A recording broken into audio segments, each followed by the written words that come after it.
दोस्तों, चलिए आज हम अपने ज़माने, अपने बचपन की कुछ यादें ताज़ा करते हैं।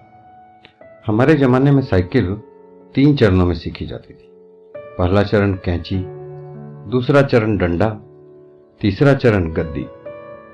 तब साइकिल चलाना इतना आसान नहीं था, क्योंकि तब घर में साइकिल बस पापा या चाचा चलाया करते थे।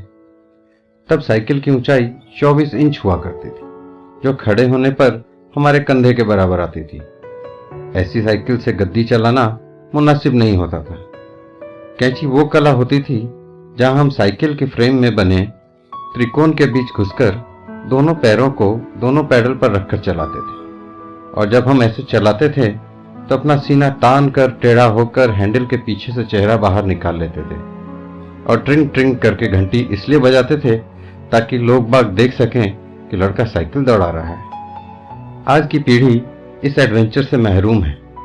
उन्हें नहीं पता कि 8-10 साल की उम्र में 24 इंच की साइकिल चलाना जहाज उड़ाने जैसा होता था। हमने न जाने कितने दफे अपने घुटने और मुंह तोड़वाए, और गजब की बात यह है कि तब दर्द भी नहीं होता था। गिरने के बाद चारों तरफ देखकर चुपचाप खड़े हो जाते थे और अपना हाफ निक्कर चढ़ाते हुए चल देते थे। अब तकनीक ने बहुत तरक्की कर ली है। 5 साल के होते ही बच्चे साइकिल चलाने लगते हैं, वो भी बिना गिरे। 2-2 फीट की साइकिल आ गई है और आज के बच्चे अब सीधे गाड़ी चलाते हैं। छोटी छोटी बाइक भी उपलब्ध है बाजार में।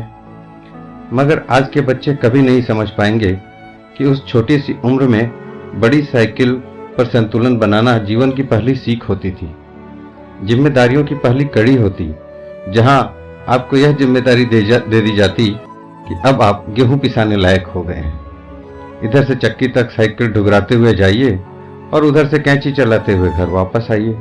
और यकीन मानिए, इस जिम्मेदारी को निभाने में खुशियां भी बड़ी गजब की होती थी। और ये भी सच है कि हमारे बाद कैंची प्रथा ही विलुप्त हो गई। हम लोग दुनिया की वो आखिरी पीढ़ी हैं जिसने साइकिल चलाना 3 चरणों में सीखा। पहला चरण कैंची, दूसरा चरण डंडा और तीसरा चरण गद्दी। तो दोस्तों, आज के लिए बस इतना ही।